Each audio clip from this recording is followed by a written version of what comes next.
Hello friends, स्वागत है आपके अपने यूट्यूब चैनल पे। आज हम करंट अफेयर्स से रिलेटेड कुछ क्वेश्चन लेके आए हैं जो हमारा करंट अफेयर 14 फरवरी का है। ठीक है, तो इसके इम्पॉर्टेंट क्वेश्चन को हम आज पढ़ेंगे। ठीक, अब देखिए, ये जो वीडियो है आपके लिए काफ़ी हेल्पफुल होगा। इस प्रकार हमारे चैनल पे आप लास्ट तक बने रहें और हमारे वीडियो को लाइक, सब्सक्राइब और शेयर ज़रूर करें। ठीक है, और आगे बढ़ते हैं। इस सेशन का ये हमारा फर्स्ट क्वेश्चन है। क्वेश्चन फर्स्ट है, हाल ही में कब भारतीय महिला दिवस मनाया गया है? तो जो भारतीय महिला दिवस मनाया गया है वो कब मनाया गया है? ऑप्शन है हमारा 11 फरवरी, बी है 12 और सी है 13 फरवरी, डी है इनमें से कोई नहीं। तो ये इसका आंसर होगा वो सी होगा। 13 फरवरी को हमारा महिला दिवस मनाया गया है। आगे देखिए, तो ये जो हमारा भारतीय महिला दिवस है वो 13 फरवरी को मनाया जाता है। आइए जानते हैं कि किसके उपलक्ष्य में मनाया जाता है। तो हर साल ये 13 फरवरी को सरोजनी नायडू की जयंती के उपलक्ष्य में मनाया जाता है। तो ये किसके जयंती के उपलक्ष्य में मनाया जाता है? तो सरोजनी नायडू की जयंती पे भारतीय महिला दिवस मनाया जाता है। इस वर्ष राष्ट्र उनकी 143वीं जयंती मना रहा है। जो इस साल जो जयंती मनाई गई है वो 143वीं जयंती है। ठीक है, इनका जन्म 13 फरवरी 1879 को हुआ था। वह अपनी कविताओं के कारण अपने उपनाम नाइटिंगेल ऑफ इंडिया, ये जो इनका उपनाम था वो उनका उपनाम किस कारण था? कविताओं के कारण था। क्या नाम था? Nightingale of India. और इन्हें भारत कोकिला के नाम से भी जाना जाता था। ठीक है, हम लोग जान गए कि जो भारतीय महिला दिवस है वो कब मनाया गया? 13 फरवरी को मनाया गया। किसके उपलक्ष्य में मनाया गया? तो सरोजनी नायडू की जयंती के उपलक्ष्य में मनाया गया। इस साल जो राष्ट्र है वो 143वीं जयंती मना रहा है। ठीक है, और इनका जो उपनाम है वो नाइटिंगेल ऑफ इंडिया के नाम से ये फेमस है। और भारत कोकिला, जिन्हें नाइटिंगेल ऑफ इंडिया बोलिए या फिर भारत कोकिला, ये दोनों नाम से ये प्रसिद्ध है। आगे देखिए, चलते हैं दूसरे क्वेश्चन पे। दूसरा क्वेश्चन है हमारा, हाल ही में एग्रीटेक स्टार्टअप कंपनी कृषि नेटवर्क के ब्रांड एम्बेसडर के रूप में किसे चुना गया? तो जो ऑप्शन है हमारा, देखिए ऑप्शन है हमारा, ऑप्शन ए है अक्षय कुमार, बी है पंकज त्रिपाठी, सी है अमिताभ बच्चन, डी है इनमें से कोई नहीं। तो जो इसका आंसर जो होगा वो बी होगा। पंकज त्रिपाठी हाल ही में एग्रीगेट स्टार्टअप कंपनी कृषि नेटवर्क के ब्रांड एम्बेसडर के रूप में चुने गए हैं। आगे देखिए, क्वेश्चन नंबर 3 क्या है? हाल ही में एनसीआरबी के अनुसार किस राज्य में विच हंटिंग के तहत सबसे अधिक हत्याएं हुई है? वह कौन सा राज्य है जिसमें कि अधिक हत्याएं हुई हैं? तो ऑप्शन है हमारा उत्तर प्रदेश, बी है राजस्थान, सी है झारखंड और डी है इनमें से कोई नहीं। तो इसका आंसर होगा हमारा झारखंड। हाल ही में एक एनसीआरबी के रिपोर्ट आई है, उसके अनुसार जो झारखंड है वो हत्याओं में सबसे शीर्ष स्थान पे था। आगे देखिए, क्वेश्चन नंबर 4 है हमारा, हाल ही में केंद्र सरकार किस वर्ष तक कृषि क्षेत्र में डीजल को अक्षय ऊर्जा में बदलने का लक्ष्य रखा है? पहले तो आप लोग जान जाइए कि जो अक्षय ऊर्जा होती है वो क्या होती है। अक्षय ऊर्जा हमारी होती है, जैसे जो पवन ऊर्जा होती है, सूर्य होता है, जल होता है, पवन होता है, ये सब हमारे क्या होते हैं? अक्षय ऊर्जा में आते हैं। ठीक है, जिन मतलब जो प्राकृतिक रूप से हम लोग प्राप्त करते हैं वो अक्षय ऊर्जा होता है। तो अब देखिए, आंसर इसका हमारा ऑप्शन है हमारा 2022, बी है 2024, सी है 2023 और डी है 2025। तो इसका आंसर जो होगा वो 2023 होगा।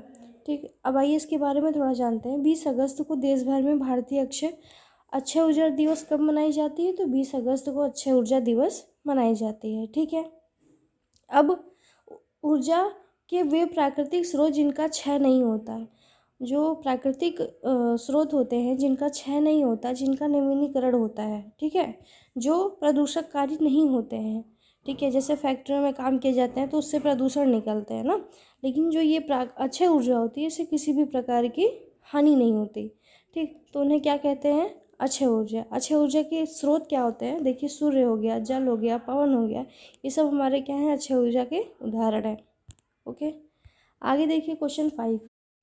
देखिए, क्वेश्चन 5 है, हाल ही में भारतीय टेबल टेनिस महासंघ की नई अध्यक्ष कौन बनी है? तो ऑप्शन ए है सौम्या मिश्रा, बी है गीता मित्तल, सी है प्रतिमा सिंह, डी है इनमें से कोई नहीं। तो जो आंसर होगा वो गीता मित्तल के साथ जाएगा। जो गीता मित्तल है वो हाल ही में भारतीय टेबल टेनिस महासंघ की नई अध्यक्ष बनी है। अब देखिए क्वेश्चन 6 है, हाल ही में किस बैंक ने 5 ऑनलाइन पाठ्यक्रम शुरू करने के लिए एनएससी अकादमी के साथ समझौता किया है? तो ऑप्शन ए है पीएनबी, बी है एसबीआई, सी है नाबार्ड और डी है एचडीएफसी। तो जो आंसर होगा वो एसबीआई ने हाल ही में 5 ऑनलाइन पाठ्यक्रम शुरू करने के लिए एनएससी अकादमी के साथ समझौता किया है। आगे देखिए हाल ही में किस अंतरिक्ष एजेंसी ने INSAT 4B उपग्रह को निष्क्रिय कर दिया है? तो देखते हैं, ऑप्शन ए है, इसको जाप्सा बोलते हैं, बी नासा, सी इसरो, डी है इनमें से कोई नहीं। तो आंसर जो होगा वो इसरो होगा। इसरो ने हाल ही में अंतरिक्ष एजेंसी INSAT 4B उपग्रह को निष्क्रिय किया है। आइए जानते हैं, ये जो जैप्सा है, JAX है, ये जापान की सरकारी अंतरिक्ष एजेंसी है, मतलब इसके बारे में हम चर्चा कर रहे हैं। इसका फुल फॉर्म क्या होता है? जापान एरोस्पेस एक्सप्लोरेशन एजेंसी, इसका फुल फॉर्म ये होगा। इसरो का देखते हैं, इसरो का फुल फॉर्म क्या है? Indian space research organisation. Okay, अब इसरो का मुख्यालय कहाँ है? देखिए, इसका मुख्यालय कर्नाटक की राजधानी बेंगलुरु में है। जो इसका इसरो का जो मुख्यालय है वो बेंगलुरु में है। इस संस्थान की स्थापना जो है वो 15 अगस्त 1969 को हुई थी। तो अब जैप्सा का फुल फॉर्म क्या होगा? जापान एरोस्पेस एक्सप्लोरेशन एजेंसी होगा। इसरो का जो फुल फॉर्म है वो इंडियन स्पेस रिसर्च ऑर्गेनाइजेशन होगा। देखिए CNSA का फुल फॉर्म होता है चाइना नेशनल स्पेस एडमिनिस्ट्रेशन। ठीक है, जो चीन है वो दुनिया का तीसरा ऐसा देश है जिसने इंसान को अंतरिक्ष में भेजा। ठीक है, ये हमारा फैक्ट हो गया। अब देखते हैं यूके का फुल फॉर्म होता है यूनाइटेड किंगडम स्पेस एजेंसी। ये जो मैं बता रही हूँ सब स्पेस एजेंसी हैं, वो अलग अलग हमारे कंट्री की स्पेस एजेंसी हैं। ठीक है, अब देखिए यूनाइटेड किंगडम स्पेस एजेंसी हो गया, इसका मुख्यालय स्वीडन में है। ठीक है, किंगडम मतलब ब्रिटेन। ठीक है, आगे देखिए, इस संस्थान की जो स्थापना है वो 23 मार्च 2010 को हुई थी। ओके, आगे देखिए SUPARCU, इसका फुल फॉर्म होगा space and upper atmosphere research commission. ठीक है, यह पाकिस्तान की राष्ट्रीय अंतरिक्ष अनुसंधान संस्थान है। इसका मुख्यालय कराची सिंध में है। इस संस्थान की जो स्थापना है वो 16 सितंबर 1961 को हुई थी। ठीक है, आगे देखते हैं।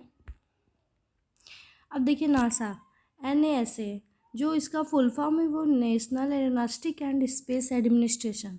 यह विश्व की सबसे बड़ी अंतरिक्ष एजेंसी है। ठीक, इसका मुख्यालय कहाँ है? यूनाइटेड स्टेट ऑफ अमेरिका में है। इसकी जो स्थापना हुई थी वो 29 जुलाई 1958 को हुई थी। तो अब क्वेश्चन नंबर 8 देखते हैं। हाल ही में व्यवसाय शुरू करने में आसानी के मामले में भारत कौन से स्थान पर रहा है? तो ऑप्शन ए है हमारा 5वां, बी है 4था, सी है 3रा और डी है इनमें से कोई नहीं। तो जो आंसर जाएगा हमारे चौथे पे। चौथा देखिए क्या है। तो जो व्यवसाय शुरू करने में जो आसानी के मामले में भारत का जो आपका शीर्ष स्थान पूछा गया है तो वो है चौथे पे। तो आगे देखिए, क्वेश्चन नंबर 9 है, हाल ही में भेड़ पालन के क्षेत्र में सुधार के लिए जम्मू कश्मीर सरकार ने किस देश के साथ समझौता किया है? ऑप्शन ए है हमारा नॉर्वे, बी है अमेरिका, सी है न्यूजीलैंड एंड डी है इनमें से कोई नहीं। तो जो सी होगा आंसर न्यूजीलैंड। न्यूजीलैंड ने हाल ही में भेड़ पालन के क्षेत्र में सुधार करने के लिए जम्मू कश्मीर सरकार के साथ समझौता किया है। आगे क्वेश्चन 10 है हमारा, हाल ही में कब विश्व रेडियो दिवस मनाया गया? ऑप्शन ए है हमारा 10 फरवरी, बी है 12 फरवरी, सी है 13 फरवरी, डी है इनमें से कोई नहीं। आंसर जो होगा वो 13 फरवरी। हाल ही में 13 फरवरी को विश्व रेडियो दिवस मनाया गया। आगे देखिए, अब देखिए ये कुछ हमारे प्रीवियस करंट के क्वेश्चन हैं जो कि आपके एग्ज़ाम के लिए बहुत ही हेल्पफुल रहेंगे। ठीक है, तो हमारे हर एक करंट अफेयर्स के वीडियो में आपको लास्ट में प्रीवियस क्वेश्चन जो करंट में घटित हुए हैं, ठीक है, वो आपको मिलेंगे ज़रूर। ठीक, आप लास्ट तक वीडियो में हमारे बने रहिए और चैनल को सब्सक्राइब करिए, लाइक करिए एंड शेयर करिए। तो देखते हैं आइए करंट रिविजन में हमारे इस 10 क्वेश्चन को देखते हैं। पहला क्वेश्चन है हमारा, अगले 5 साल के लिए किसे दोबारा टाटा सन्स का चेयरमैन नियुक्त किया गया है? तो ये हैं एन चंद्रशेखरन जी। क्वेश्चन 2 है, HIV वायरस की खोज करने वाले नोबेल विजेता वायरोलॉजिस्ट का 89 वर्ष की उम्र में निधन हो गया है। तो उनका नाम क्या था? उनका नाम था ल्यूक मैंटानियर था। क्वेश्चन 3 है, राष्ट्रपति रामनाथ कोविंद ने मुंबई में किसका उद्घाटन किया है? हाल ही में जो राष्ट्रपति रामनाथ कोविंद जी हैं उन्होंने मुंबई में किसका उद्घाटन किया है? तो उत्तर होगा हमारा राजभवन के नए दरबार हाल का उन्होंने हाल ही में उद्घाटन किया। आगे देखिए, क्वेश्चन 4 है, दुनिया भर में केंद्रीय बैंकों में सोना खरीदने के मामले में किस बैंक को प्रथम स्थान प्राप्त हुआ है? तो उत्तर होगा हमारा central bank of Thailand. Central bank of Thailand जो है वो केंद्रीय बैंकों में सोना खरीदने के मामले में सबसे शीर्ष स्थान प्राप्त किया है। ओके, और दूसरा जो है वो भारतीय रिजर्व बैंक ऑफ इंडिया। आगे देखिए, क्वेश्चन नंबर 5 है, सिख सैनिकों के लिए किस हेलमेट को बनाया गया है?